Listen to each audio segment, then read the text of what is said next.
Imagine you're an explorer. You've been tasked with establishing a colony in a new world filled with opportunities. In 1587, John White, Englishman, led a group of 115 settlers to what is now North Carolina to start a new life. They were ready to build their future in the new world. But when White returned from England 3 years later, the settlers had disappeared. All that was left were abandoned homes, overgrown crops, and the word Croatoan carved into a post. This Roanoke colony, also called the Lost Colony, has remained one of the greatest unsolved mysteries in American history. The settlers, who had come from England with high hopes, vanished without a trace. So what happened to them? How could an entire colony just disappear into thin air? Was it an attack, disease, starvation, or something more mysterious? The story starts in 1585 when Sir Walter Raleigh launched an expedition to establish an English colony in the New World. Raleigh's goal was clear: to establish a base from which English settlers could exploit the resources of North America. His first attempts were less than successful, but by 1587, Raleigh sent a new group of settlers led by John White to Roanoke Island. The plan was ambitious, but the settlers faced immediate struggles.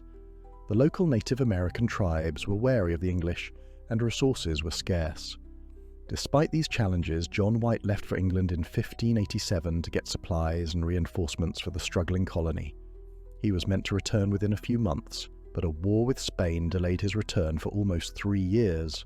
Finally, in 1590, White made his way back to Roanoke. But what he found was nothing short of bizarre. The entire colony was gone. No settlers, no signs of struggle, no bodies.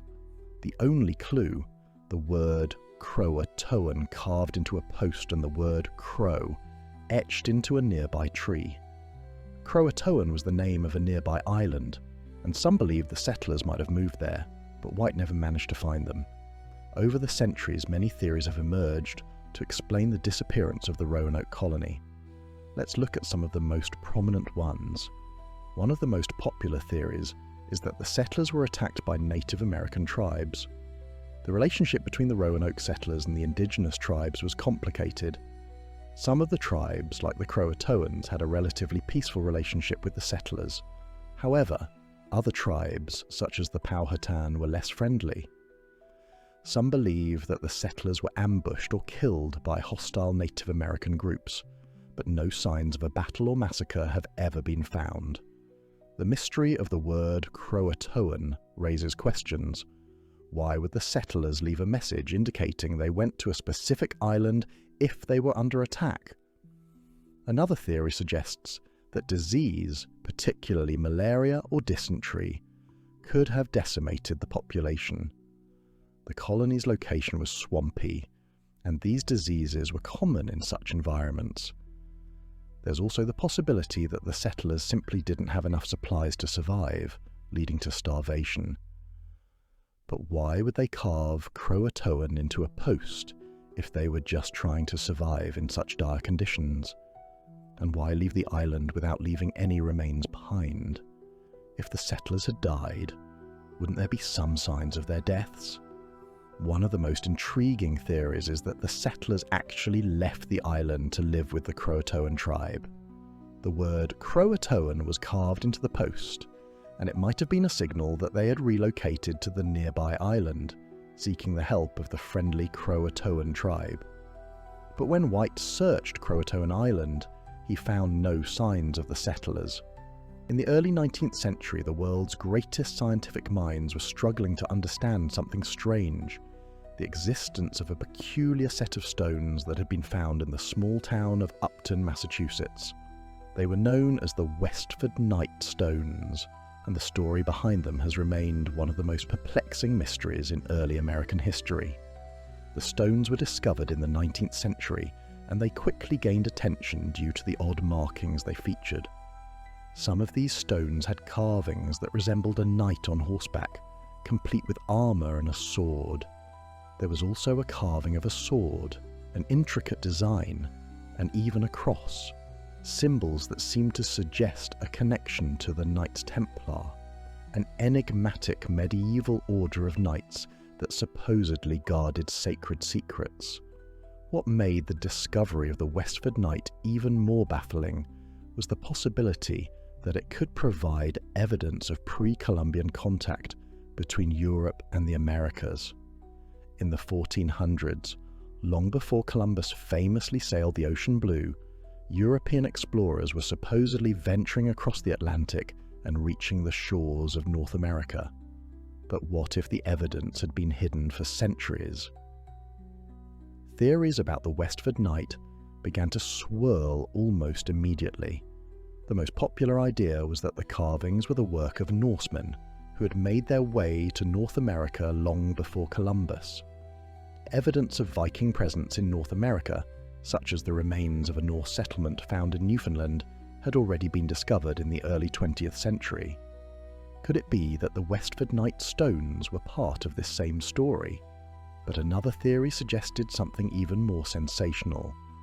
Could the markings on the stones actually be the work of the Knights Templar? This secretive medieval order, formed during the Crusades, had long been associated with mystery and intrigue.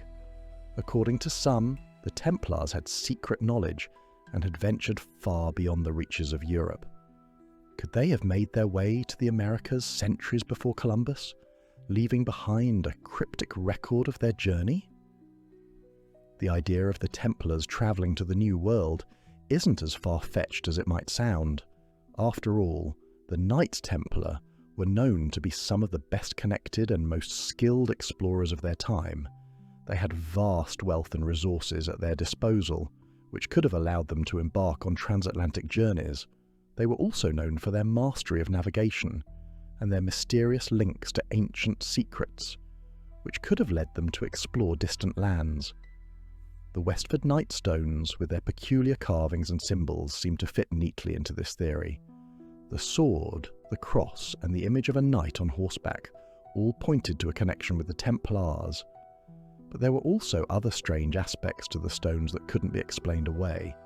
Some researchers have noted that the carvings appear to show a blend of European and Native American styles, further suggesting that the creators of these stones might have been some of the earliest explorers to reach the Americas. Despite the tantalizing clues, no one has been able to definitively prove the connection between the Westford Knight stones and the Templars, or any other European explorers. The mystery remains unsolved, but it continues to capture the imagination of those who are fascinated by the idea that the Americas might have been visited long before Columbus set sail. What's even more curious is the fact that there are numerous other artifacts and sites scattered across North America that seem to hint at early European exploration. In the 19th century, for example, a series of stone tablets were discovered in Oklahoma that also depicted knights and strange symbols. These stones, like the Westford Knight, seem to suggest that European explorers might have been in the Americas hundreds of years before Columbus. But despite these clues, mainstream historians continue to argue that there's no definitive evidence to support the idea of pre-Columbian European exploration of the Americas. The Westford Knight stones, along with other similar artifacts, are often dismissed as hoaxes or as the work of 19th century forgers trying to cash in on the craze for early American history. The debate over the Westford Knight continues to this day, with some researchers arguing that the carvings are legitimate evidence of early European exploration, while others maintain that they are nothing more than coincidence or a product of the imagination. Regardless of the true origins of the stones, the mystery surrounding them highlights one of the biggest unanswered questions in early American history. As the 20th century dawned, a new and strange mystery emerged from the depths of the Egyptian desert, one that would captivate the world for decades. The mystery, the so-called cursed tomb of Pharaoh Tutankhamun. Known to many simply as King Tut, Tutankhamun was an Egyptian pharaoh who ascended to the throne at a very young age and ruled during the 18th dynasty. Though he passed away young, his tomb would come to represent one of the most well-known archaeological discoveries in modern history. But it wasn't just the treasure and the mummies that captured people's imaginations. No, it was the series of strange and unexplained events that followed the discovery of Tutankhamun's tomb that turned the excavation into a story of curses and supernatural occurrences. It all started in 1922 when British archaeologist Howard Carter, along with his team, made the discovery of a lifetime, the nearly intact tomb of Tutankhamun in the Valley of the Kings. This was an extraordinary find in the world of archaeology. Most tombs had been looted over the centuries, but this one had remained sealed for over 3,000 years. Inside, Carter and his team uncovered priceless artifacts, golden treasures, statues, and of course, the young king's sarcophagus, encasing his mummified remains. At first, the discovery was hailed as one of the greatest archaeological finds in history. The tomb contained an unprecedented amount of treasures, giving archaeologists and historians a rare glimpse into the opulence and grandeur of ancient Egyptian royalty. The world was fascinated by the lavish burial of a boy king who had been largely unknown before his tomb was unearthed. But what happened next gave rise to the legend of the curse of Tutankhamun. Shortly after the tomb's discovery, a series of untimely deaths and mysterious events struck those involved in the excavation. The most famous of these was the death of Lord Carnarvon, the financial backer of the excavation. He passed away suddenly in April 1923, just a few months after the tomb was opened. Carnarvon's death was attributed to an infected mosquito bite, but rumours quickly spread that he had been struck down by the curse of the pharaoh. The press had a field day with the idea of the curse, and it wasn't long before other members of the team began to meet untimely fates. Archaeologist George Gould, a member of the excavation team, died shortly after returning from Egypt, followed by Sir Bruce Ingram, a newspaper publisher. Each death seemed to coincide with the discovery of Tutankhamun's tomb in some way, feeding the narrative of the curse. As the rumours spread, more and more people who had been connected to the excavation began to experience bad luck, illness, or even death. There were reports of mysterious accidents and unexplained illnesses, and soon the press had dubbed it the Curse of the Pharaohs, with King Tut's tomb being the focus of the legend. What's fascinating about the Curse of King Tut's tomb is how quickly it captured the public's imagination. But was there really something supernatural at play, or were the events just a coincidence? Some believe that the curse was simply a combination of unlucky events and the natural tendency to see patterns where none exist.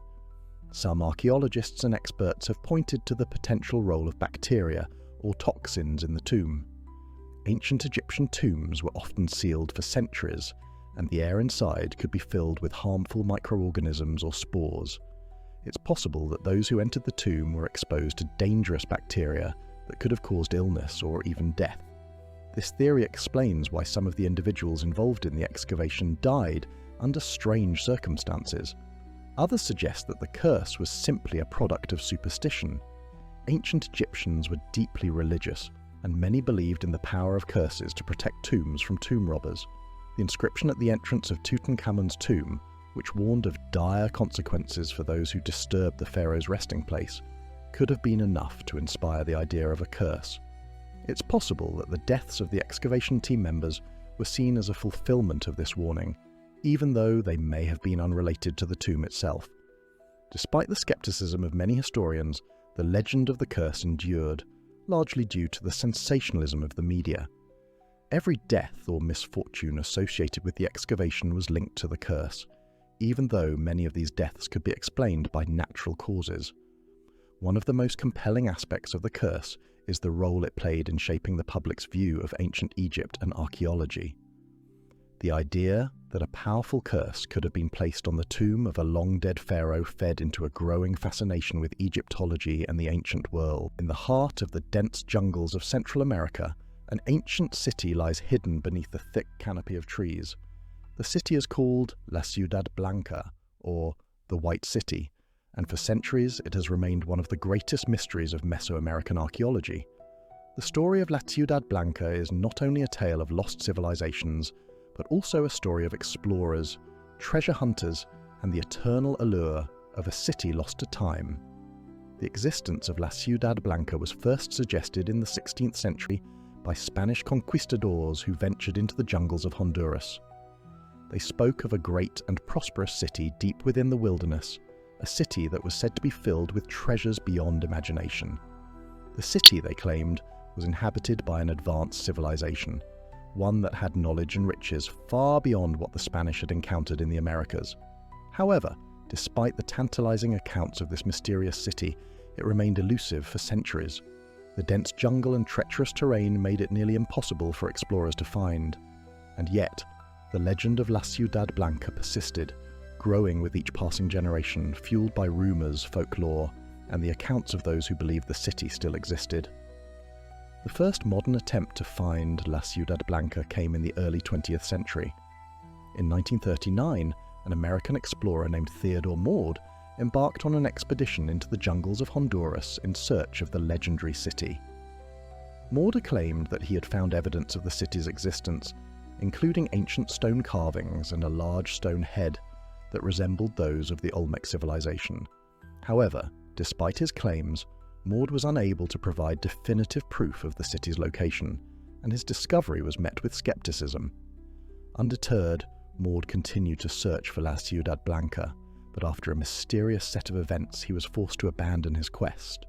He returned to the United States and remained silent about the details of his journey, further adding to the intrigue surrounding the lost city. Some speculate that Maud had uncovered something far more extraordinary than anyone could imagine, but his failure to bring back solid evidence only added fuel to the fire of mystery. The search for La Ciudad Blanca was reignited in the 21st century, when new technology allowed explorers to penetrate the thick jungle canopy in ways that were previously impossible. In 2015, a team of archaeologists and scientists led by the renowned National Geographic explorer Dr. Francisco Estrada Belli used LiDAR, light detection and ranging technology, to map the dense jungles of Honduras. What they discovered was nothing short of remarkable. Vast networks of ancient ruins, including temples, plazas, and even a large pyramid. The evidence suggested that La Ciudad Blanca might indeed be real. The LiDAR technology revealed a sprawling complex of structures that were previously unknown to modern science. The scale of the city appeared to be far greater than what had been believed, and the discovery seemed to confirm that the ancient civilization that inhabited the area was far more advanced than anyone had previously thought. For many, this was the breakthrough they had been waiting for, and the hunt for La Ciudad Blanca seemed to have reached a new and promising phase. However, the discoveries made by the LiDAR team were just the beginning of a much larger story. The question that remained was, who built this incredible city, and why did they abandon it? To answer these questions, researchers had to dig deeper into the history of the region and the people who once called it home. The most commonly accepted theory is that La Ciudad Blanca was built by the ancient Maya civilization, or possibly a related culture. The Maya were known for their advanced knowledge of astronomy, mathematics, and architecture, and they built vast cities that spanned across the Yucatan Peninsula, Guatemala, and Honduras. It's possible that La Ciudad Blanca was a major hub in this network, a city that served as a center for trade, religion, and governance. One of the most intriguing aspects of La Ciudad Blanca is the mystery of its disappearance. Like so many other ancient civilizations, the people who built La Ciudad Blanca vanished without a trace. There are no definitive records of their demise, and the reasons for their disappearance remain unclear. Some theories suggest that the city was abandoned due to environmental factors such as drought or disease.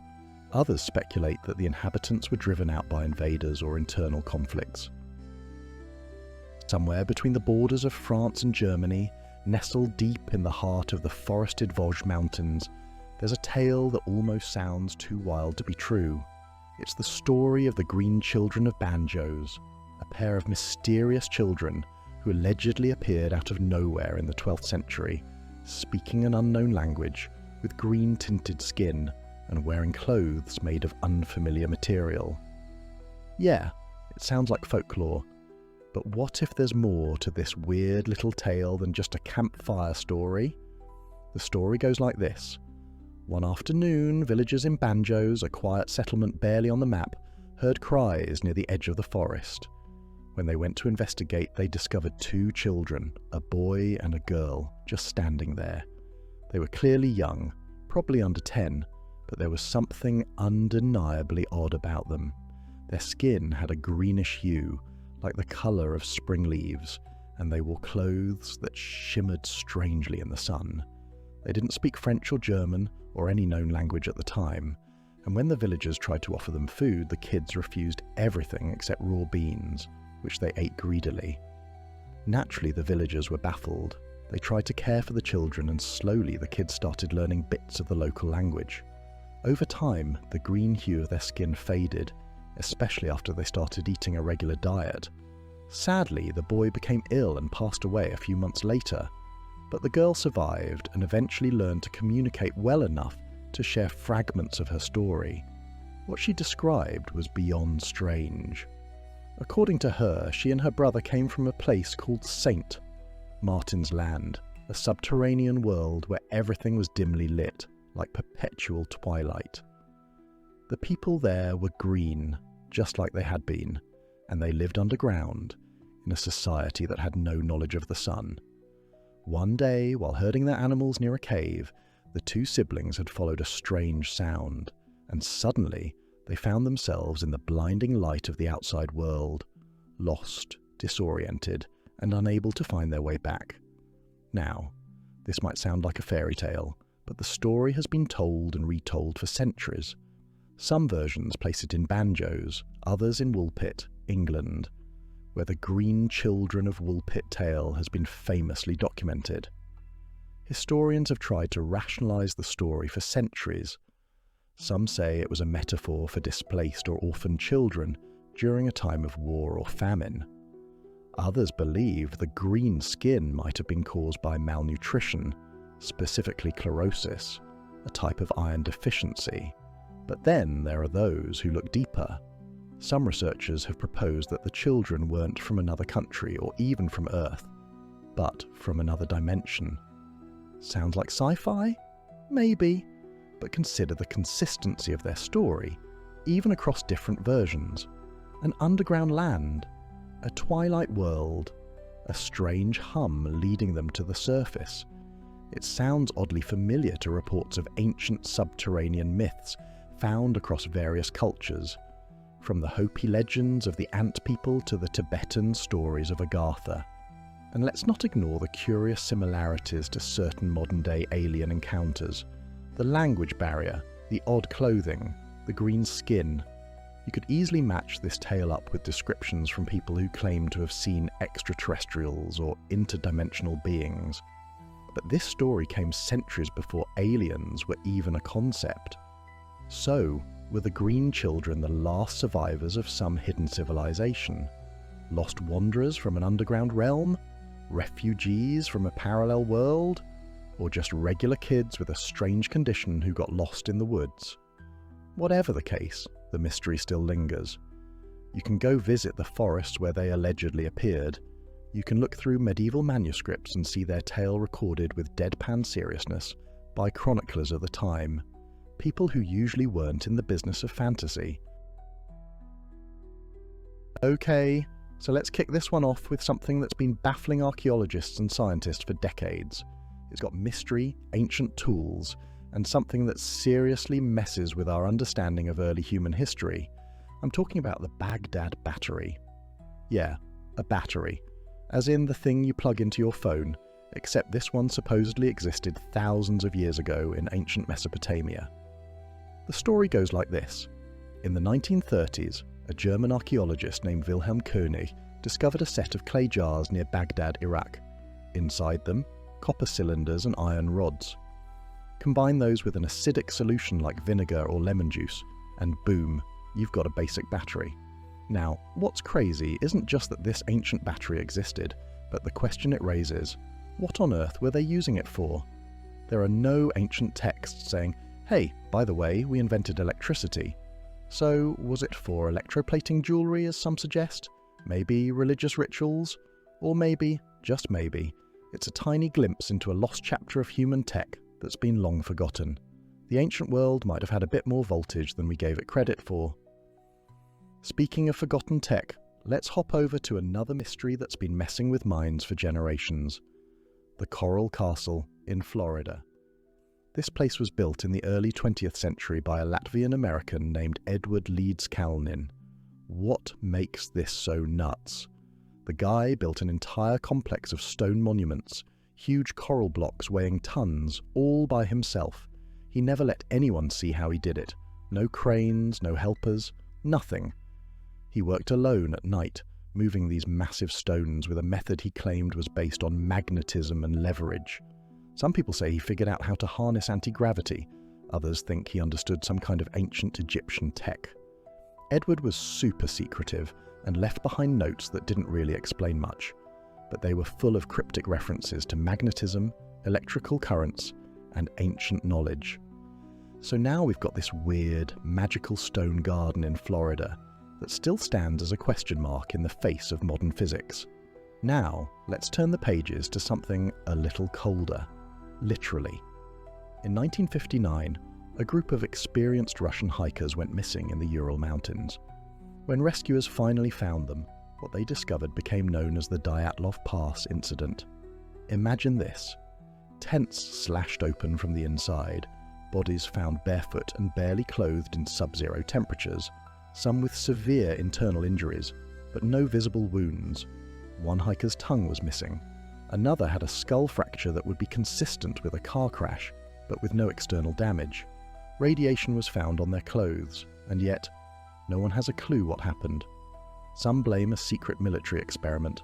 Others think it was infrasound from wind patterns messing with their brains, making them panic. There's the ever-classic alien theory, or perhaps they ran into something else, something not meant to be seen. It remains one of Russia's most baffling mysteries, and to this day, no one's explanation fully fits all the weird pieces. Feeling uneasy? Don't worry, we're going somewhere warmer. Let's talk about the mysterious Dogon tribe of Mali, West Africa. These folks have a legend that says their ancestors were visited by beings from Sirius, a star system 8.6 light-years away. That sounds like your typical alien story, except for one tiny detail. They somehow knew that Sirius isn't just one star. It's a binary system. Sirius A is visible to the naked eye, but Sirius B is a white dwarf, invisible without a telescope, only confirmed by modern astronomy in the 20th century. So how did a remote tribe in Africa know this? Western scientists didn't confirm it until the 1970s, yet the Dogon had passed it down through oral tradition for centuries. They also knew the star had an elliptical orbit and a 50-year cycle, which is just straight-up advanced astronomy. Did they get this knowledge from star beings? Or was there some ancient forgotten civilization that once had contact with them, and that knowledge trickled down over generations? Let's spiral even deeper now. Ever heard of the Voynich manuscript? It's a medieval book written in a completely unknown language, filled with strange illustrations of plants that don't exist, weird symbols, and naked women bathing in what looks like alien bathtubs. It was discovered in the early 1900s, and no one has ever been able to decode it. Like, literally no one. Not linguists, not historians, not AI. Some say it's a hoax, but the writing is too consistent, the grammar too structured. Others believe it's a code meant for a secret group, or maybe it's a lost language from a civilization we've never uncovered. It's housed at Yale now, and people are still trying to figure it out. It's the literary version of a locked door you can't stop trying to open. Let's start with something quietly unsettling. There's this ancient site in Bolivia called Puma Punku, part of the larger Tiwanaku complex, and it's one of those places that makes you stop and ask, how the hell did they pull this off? The stones used in the construction are massive, some weighing over 100 tons, but it's not just their size, it's the precision. These stones are cut with machine-like accuracy. I'm talking razor-sharp 90-degree angles, perfectly smooth surfaces, and interlocking mechanisms like it was done with modern tools, except it was supposedly built over 1,000 years ago, long before power tools or laser levels. Even more confusing, the type of stone used is andesite, an incredibly hard rock, difficult to carve even with today's tech. The question isn't just how they shaped the stones, but how they moved them from quarries miles away, through mountainous terrain. Some researchers say it's evidence of advanced ancient technology. Others claim it's just misunderstood ingenuity. But deep down, it doesn't quite add up. And that's what keeps Puma Punku on the list of the world's most puzzling places. And speaking of puzzling, have you ever heard of the Antikythera mechanism? It's this ancient Greek device that was discovered in a shipwreck off the coast of Greece in 1901. At first, it looked like a lump of corroded metal and gears, but as scientists studied it over the decades, they realised it was way more than that. It's basically a 2,000-year-old analog computer. Yeah, you heard that right. It could predict eclipses, track the movement of the sun and moon, and even forecast the timing of Olympic Games. And it wasn't just functional, it was ridiculously advanced, like gear ratios and craftsmanship that rival anything made during the European Renaissance. Here's the kicker. We had no idea the ancient Greeks were capable of making something this complex. Nothing else like it has ever been found from that time. It's like someone hit fast forward on technology and then hit rewind and erased all evidence that it ever existed. Was it a one-off invention, part of a broader lost tradition of tech, or something we're still not supposed to understand? The mystery remains. Let's switch gears and talk about a place you've definitely heard of, but probably don't know the full weirdness of Easter Island. You've seen the Moai, those massive stone heads dotting the landscape, but here's the twist. They're not just heads. Many of them have full bodies buried beneath the ground. These statues can weigh over 80 tons, and some were moved miles across the island from a single quarry. No one's entirely sure how. There are theories involving rolling logs, sleds, or ropes, but none really explain how an ancient civilization with no metal tools or wheels managed to pull it off. Even the local legends are vague, talking about the statues walking into place. Could it be symbolic? Maybe. Could it hint at forgotten techniques or technology? Also maybe. And the timing? Some evidence suggests the island was settled far earlier than mainstream archaeology accepts. As with so many of these mysteries, the deeper you dig, the stranger it gets. Now let's talk about the mysterious Shigir idol. It was found in a Russian peat bog in the Ural Mountains in 1894, and it's the oldest known wooden sculpture in the world. We're talking around 12,000 years old. That's older than the pyramids, older than Stonehenge, and it's not just a lump of wood. It's covered in strange carvings, geometric shapes, and faces that hint at a symbolic or religious meaning we still haven't cracked. What's even more wild is how sophisticated it is for its age. At a time when humans were supposedly just figuring out farming, someone was making highly detailed symbolic art. The carvings seem to follow a structured code, maybe even a language, and the preservation is so good it's almost eerie. How did they keep it intact? Why was it buried? And what does it mean? If this kind of artistic and symbolic sophistication existed over 12,000 years ago, what else have we missed? What other chapters of early human history were lost to time, flood, and fire? Have you ever looked at a map and thought, something doesn't add up here? That's kind of the vibe with ancient maps, especially ones that show things they absolutely shouldn't. Take the Piri Reis map, drawn in 1513 by an Ottoman admiral. It's famous for showing the coastlines of South America and Africa with shocking accuracy, centuries before satellites, planes, or GPS. But that's not even the weirdest part. The map appears to show parts of Antarctica, without ice. Yeah, that's the jaw-dropper. Antarctica's been covered in ice for thousands of years. But this map, based on even older source maps, shows what looks like the continent's actual landmass. Rivers, mountains, coastlines, all without the ice sheet.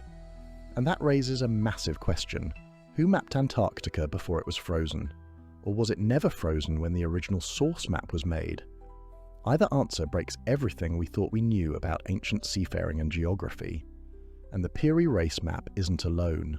There are other old maps, like the Oronte map and the Boache map, that also suggest a surprisingly accurate knowledge of polar geography. This leads to the theory that a seafaring civilization may have existed long before our recorded history began, one capable of circumnavigating the globe and documenting what they found. If that civilization really did exist, we've lost almost every trace of it, except for a few strangely accurate maps. Let's stay on that oceanic mystery train and talk about the Doggerland story. If you go back in time, like around 8,000 years ago, the UK wasn't an island. There was a landmass that connected Britain to mainland Europe, stretching across the area we now call the North Sea.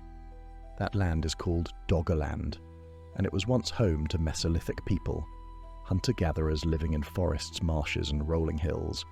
Then something changed. Rising sea levels from melting glaciers slowly swallowed the land, and around 6000 BCE, a massive underwater landslide called the Storegga Slide triggered a tsunami that finished the job. Doggerland vanished beneath the sea, and with it went entire cultures, tools, homes, and who knows what else. Here's where it gets eerie. As sonar mapping improves, we've been finding evidence of human activity on the seafloor. Flint tools, bones, and even what appear to be settlement remains. Imagine what might still be buried down there. Doggerland might have been Europe's lost Atlantis, and most people have never even heard of it. Now let's talk about a structure that's hidden in plain sight. Beneath the streets of Rome, there's an ancient pyramid, not in Egypt, in Italy. The Pyramid of Cestius was built during the Roman Empire around 12 BC as a tomb for a wealthy Roman named Gaius Cestius. It's steep-sided, tall, and has that classic Egyptian shape. So here's the question: why is there an Egyptian-style pyramid smack in the middle of Rome? The official story is that Romans were going through an Egyptian trend after conquering Egypt. Fair enough. But there's something odd about this structure. It's extremely precise. The stonework is clean, the design is tight, and it doesn't look like a novelty. It looks like it was built by people who knew what they were doing. Some researchers have even wondered if Roman engineering borrowed more from ancient Egypt than we thought, or if there was an even older influence behind both civilizations. It's not proof of anything wild, but it's the kind of detail that makes you squint a little harder at the historical record. Now, let's head to Cambodia and talk about the sprawling temple complex of Angkor Wat.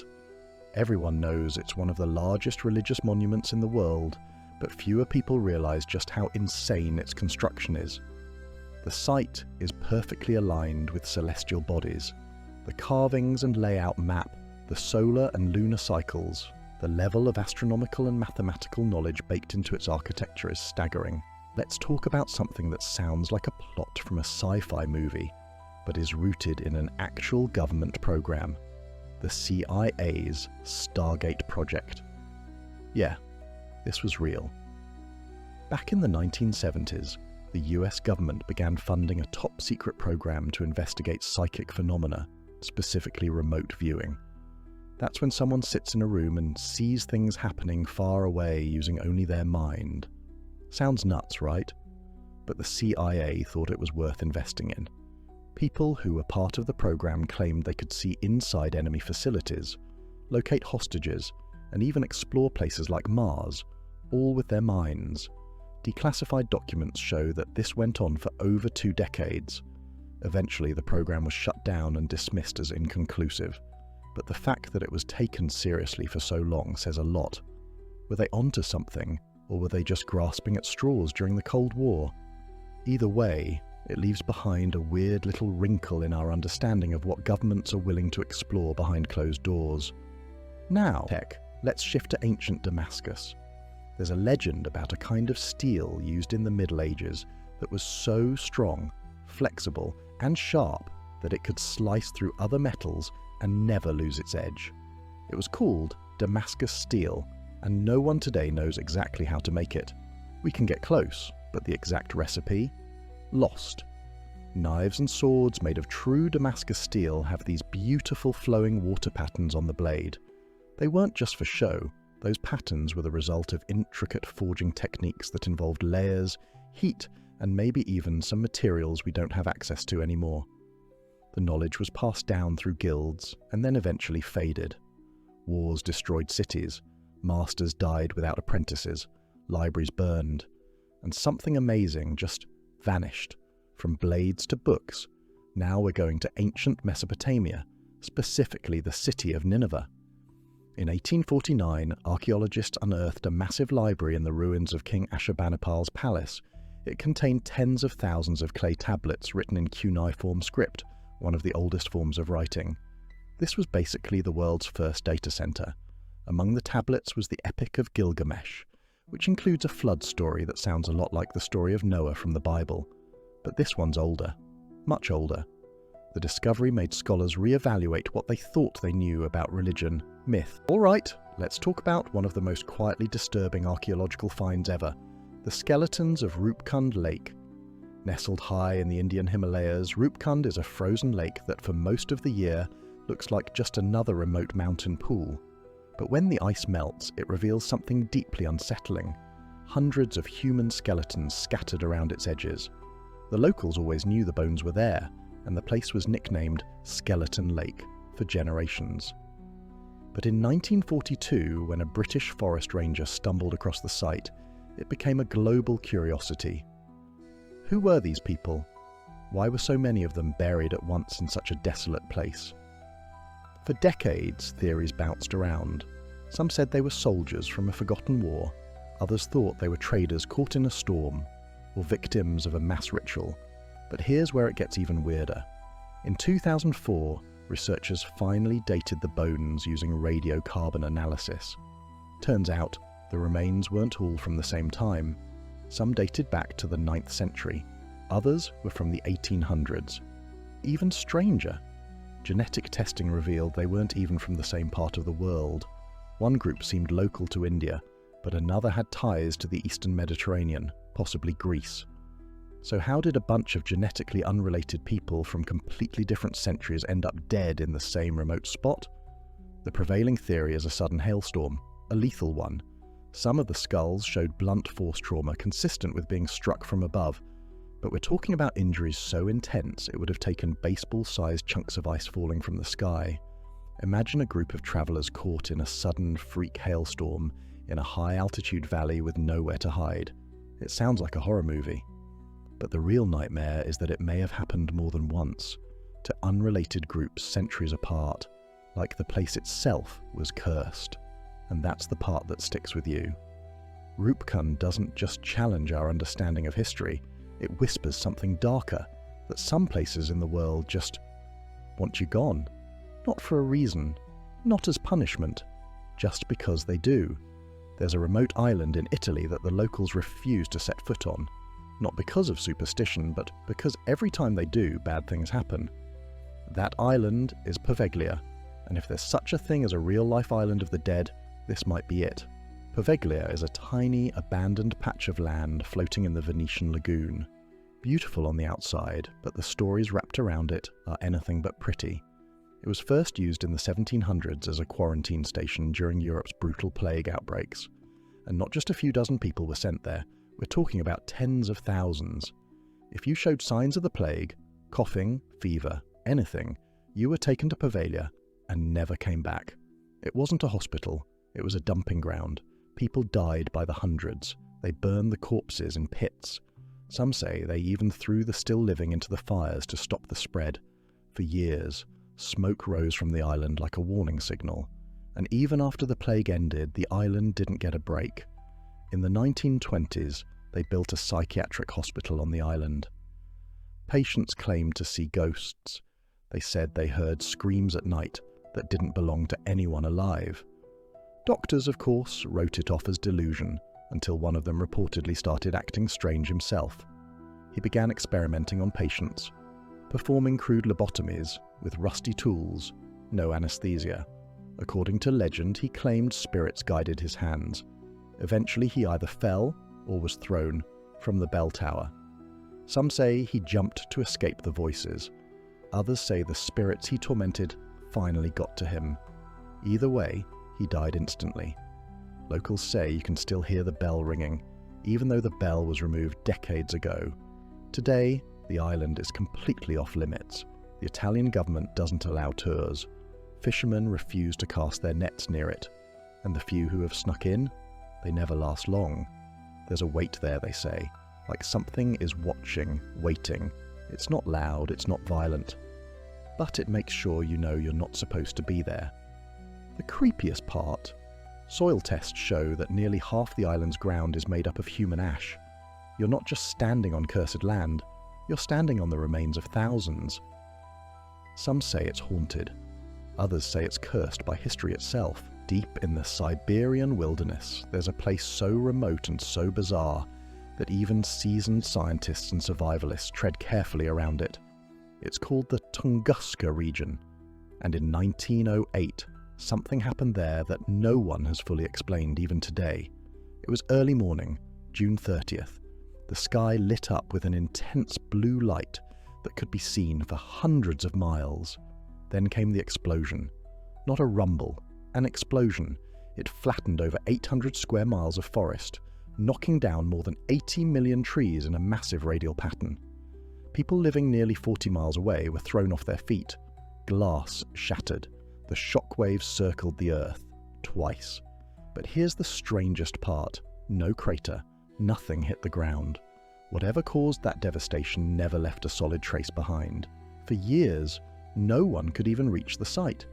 The area was just too inaccessible, and by the time expeditions were finally mounted decades later, the forest had started to grow back.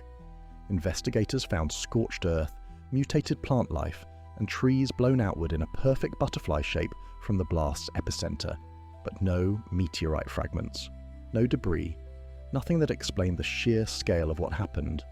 The official explanation? A meteor or comet exploded in the atmosphere before hitting the ground. An airburst. Plausible, sure. But why no confirmed material? Why no consistent chemical traces? And why do so many of the local Evenki people still swear that what happened was not natural? Their oral histories don't speak of rocks from the sky. They talk about the god Ogdi descending in fire and punishing the land. Some even claim that strange lights had been appearing in the sky for weeks before the blast. Others speak of an object maneuvering in the air, like it changed direction before exploding. We're talking about testimonies passed down from witnesses who were terrified beyond comprehension. In more recent times, theories have exploded. Some suggest it was a comet made of ice which completely vaporized. Others think it was a mini black hole. Yeah, a literal puncture in space-time that clipped Earth and kept moving. Then you have the fringe crowd, alien spacecraft.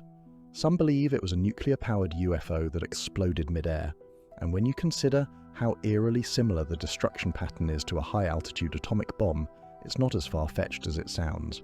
But here's what really gives you chills. We still don't know exactly what caused the blast, and scientists warn that it could happen again. In fact, it almost did. In 2013, a similar atmospheric explosion happened over Chelyabinsk, Russia. It was caught on dash cams and injured over 1,000 people, and that one was tiny compared to Tunguska. We think we've got this planet figured out, that science can explain everything, but then the Earth reminds us it still holds secrets. Massive, terrifying, explosive secrets that could strike again at any moment, with no warning and no clear explanation. There's a place buried beneath the streets of Paris that holds more secrets than most museums combined. The Paris Catacombs. You've probably heard of them. Endless tunnels lined with bones stretching for miles under the city. But what you may not know is how deep the mystery really goes, or how many people have vanished down there, never to return. It all started in the late 1700s, when Paris was running out of space to bury the dead. The cemeteries were overflowing, and disease was becoming a major problem. So, city officials decided to move the bodies underground, into a network of ancient limestone quarries that had existed for centuries beneath Paris. Over the course of decades, the remains of more than 6 million people were exhumed and placed in the catacombs, their bones stacked neatly along the walls like some kind of nightmarish wallpaper.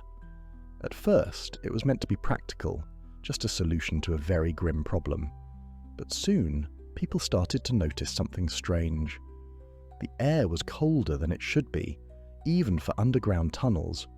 People reported hearing whispers, footsteps, and soft crying, despite being completely alone. Others said the walls themselves seemed to shift, making it easy to get lost, even for those who knew the layout. And people did get lost. In fact, one of the most disturbing stories involves a man named Philibert Aspairt. He was a hospital porter in the early 1800s who reportedly ventured into the catacombs carrying only a single candle. 11 years later, his body was found deep inside the tunnels, lying next to a set of keys, just feet away from an exit. His cause of death? Unknown. The area where he was found is now off limits, marked with a plaque honouring him. In the icy waters of the Arctic, where silence rules and time feels frozen, a ghost ship drifts endlessly, alone, forgotten, and full of unanswered questions. It's known as the SS Baychimo, and its story is one of the strangest maritime mysteries in history. This isn't a tale of a ship that sank or was lost to the deep. This is a ship that wouldn't die, and may still be out there. The Baychimo was a sturdy cargo vessel built in 1914, originally German, but taken over by the British during World War I and later used by the Hudson's Bay Company for trading missions in the Canadian Arctic. For years, it sailed smoothly between remote outposts, transporting furs, supplies, and sometimes even passengers. It was a workhorse, reliable and well-staffed, but everything changed in 1931. That October, while travelling through the Beaufort Sea, the Baychimo became trapped in thick, early sea ice. The crew abandoned the ship temporarily, setting up camp on the ice nearby to wait for a thaw or rescue. After a particularly violent blizzard, they awoke to find the Baychimo gone, just vanished. They assumed it had sunk during the storm, but days later it was spotted floating miles away, still intact. That's when the legend began. The crew attempted to retrieve it, but conditions were too dangerous. Believing the ship wouldn't last the winter, they salvaged what they could and left it behind for good. But the Baychimo had other plans. Over the next several decades, yes, decades, the Baychimo was seen again and again, drifting silently along Arctic currents. No crew, no lights, just the eerie outline of a vessel that refused to sink. Inuit hunters saw it. Fishermen spotted it. Passing explorers even boarded it, finding it empty but strangely preserved. One crew set up camp on board only to be driven away by a sudden storm. The ship always escaped, as if it didn't want to be found. In 1939, a group of explorers boarded the ship to examine it, only to be caught in a storm that forced them to flee. In the 1960s, there were still reports of the Baychimo wandering the ice. Then, in 1969, nearly 40 years after it was abandoned, it was seen again, drifting near the coast of Alaska. And then, nothing. It simply disappeared. Searches have been launched, satellites have scanned the region, but no one has definitively located the Baychimo since. No wreck, no debris, no explanation. It's as if the ship just faded into the ice, waiting for someone, or something, to board it again. Some believe the Baychimo is the ultimate ghost ship, cursed perhaps, or trapped in a time loop of icy death. Others say it's still out there, preserved by the cold, moving with the ice like a sleeping beast. The rational explanation is that it finally sank somewhere remote and was buried by snow and ice. But without evidence, that's just another theory. What makes the Baychimo story so unsettling isn't just the mystery of where it is. It's the idea that a vessel could keep going without a crew, without purpose, for years. A forgotten thing, drifting endlessly across the Arctic, untouched by time, stubbornly refusing to be found or to die. It's easy to forget how big and wild the world really is. Satellites might watch our skies, technology might map our oceans, but sometimes the world still wins.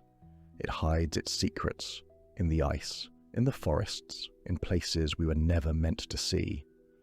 The Baychimo is one of those secrets, and maybe, just maybe, it's still out there, waiting. In the middle of the Pacific Ocean lies Palmyra Atoll, a beautiful, isolated cluster of islands surrounded by crystal-clear waters. It looks like paradise. But beneath the postcard scenery is a reputation that sends chills through sailors and survivalists alike. Palmyra is known for being cursed, unlucky, and maybe even haunted. In 1974, a wealthy couple named Mac and Muff Graham set sail from California aboard their yacht, Seawind. They were experienced travelers, living their dream of sailing the world. When they anchored at Palmyra, they expected calm days and quiet nights. Instead, they found trouble. Already camped on the island was another couple, Buck Walker and his girlfriend, Stephanie Stern. Walker was a fugitive, hiding out from the law. He was paranoid, erratic, and hostile. The Grahams were uncomfortable around him. In letters, Mac even mentioned being uneasy with the couple. But on a deserted island, there's nowhere else to go. Then, silence. The Grahams vanished. No distress call, no bodies. Just gone. Weeks later, the Sea Wind appeared in Hawaii with Walker and Stern sailing it. They claimed the Grahams had left and given them the boat. It was a lie, but without bodies, authorities couldn't prove anything. They charged the pair with theft. In the sweltering summer of 1854, the city of London was alive with noise, smoke, and something else. Something invisible and far more dangerous. People bustled through the narrow, winding streets of Soho, unaware that death was quietly trickling through the city's veins. It began with a few reports. A child fell ill, a mother followed, a neighbour collapsed. Then another. Within days, entire households were sick or gone, but this wasn't the plague of old or a random fever. It was something faster, more violent, and it was spreading. Back then, people believed in something called miasma theory, the idea that bad smells, literally stinking air, caused disease. And in mid-19th century London, bad smells were everywhere. Open sewers ran through the streets, cesspools sat beneath homes. The Thames itself was a foul soup of human waste, dead animals, and industrial runoff. It was a perfect breeding ground for something sinister. But no one really understood how disease moved. Not yet. Enter Dr. John Snow. No, not the guy from Game of Thrones, but a physician with an obsession. He didn't buy the miasma theory. He believed that the disease, cholera, was being transmitted through water. Clean-looking, tasteless, odourless water that ran into people's homes and filled their cooking pots. It sounded absurd to most at the time. Water was life. How could it carry death? But Snow was meticulous. When cholera returned in full force that August, he didn't panic. He started mapping the deaths, marking every single case with a dot. Day by day, the map grew darker, denser. The dots clustered tightly around a single location, a public water pump on Broad Street. The Broad Street Pump. To the casual observer, it was just a fixture of city life, but Snow saw it differently. He saw a weapon, one pumping out clean-looking water poisoned with the stuff of nightmares. He investigated, going door to door, collecting information from families, even interviewing the sick, risking his own life in the process. And the pattern was clear. Those who drank from the Broad Street Pump got sick. Those who didn't stayed healthy. But here's where it gets chilling. Snow convinced the local authorities to remove the handle from the pump, effectively shutting it down. Almost immediately, the outbreak began to slow. People stopped dying. The disease seemed to retreat like a shadow when light hits it. But instead of gratitude, Snow was met with skepticism. The miasma believers didn't want to hear that their theories were wrong. Some even suggested the outbreak had already peaked by coincidence. What's even stranger is what Snow discovered later. Beneath the pump, there was a cesspit, an old, crumbling one, leaking human waste just feet from the water source. And one of the first victims, a baby whose soiled diapers were dumped in that very cesspit. The map told a story, but the earth beneath London whispered a deeper one, about how little the city truly understood itself. Snow's map was more than just data. It was a revelation. It showed how invisible forces, microbes yes, but also ignorance, denial, and pride shaped the fate of a city. London wasn't just fighting disease, it was fighting the truth about its own systems, its filth, its carelessness. And that map, it became legendary. They call it the Ghost Map now, because it captured more than deaths. It captured a haunting, not of spirits, but of consequences, of what happens when we build cities too quickly, too carelessly, and ignore the warnings buried just beneath our feet. What made the whole thing even more unsettling wasn't just the body count, it was how silent the killer was. There were no obvious signs, no black boils like the plague, no slow burning fever that gave people time to react. Cholera came on fast and ruthless. One moment a person would be laughing at dinner, The next they'd be writhing in pain, their skin drained of colour, their body emptying itself of life. Entire families perished within hours.